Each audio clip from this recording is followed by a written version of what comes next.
दोस्तों, हुमायूं कबीर आजकल जो है तो काफ़ी चर्चा में बने हुए हैं, काफ़ी कुछ चीज़ों को के चलते।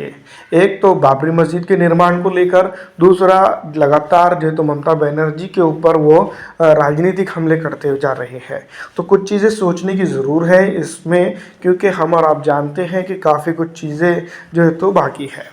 कांग्रेस से सस्पेंड किए गए विधायक हुमायूं कबीर ने खुलकर घोषणा की है कि वे जल्द अपनी नई राजनीतिक पार्टी का ऐलान करेंगे और बड़े पैमाने पर चुनावी मैदान में उतरेंगे। खास खास बात यह है कि कबीर ने अपने संभावित राजनीतिक साझेदार और एआईएमआईएम चीफ असदुद्दीन अवैसी के साथ अपनी नज़दीकियों का भी खुलकर प्रदर्शन किया है।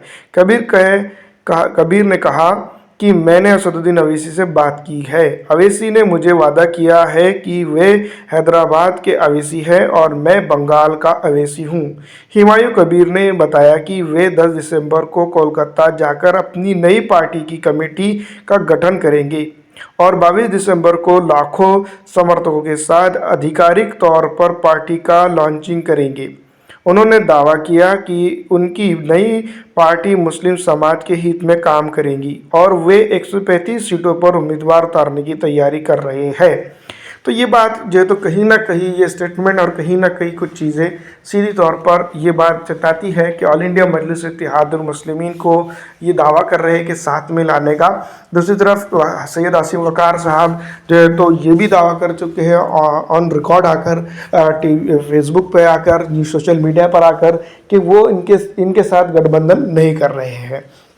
अब अगर बात करें तो जिस तरह से जो है तो हुमायूं कबीर के बारे में बात की जा रही है, तो ये भी बहुत सारी चीज़ें इस स्टेट का इसके अंदर जो है तो कई चीज़ें ऐसी फर्जी भी दिखाई दे रही हैं कि वो पार्टी चुनाव लॉन्च तो ज़रूर करेंगे, लेकिन 135 सीटों पे चुनाव लड़ेंगे या नहीं लड़ेंगे। लेकिन दोस्तों, ये चीज़ें हो रही हैं धीरे धीरे। बंगाल की सियासत में एक राजनीतिक करवट जो है तो बदलते हुए दिखाई दे रही है।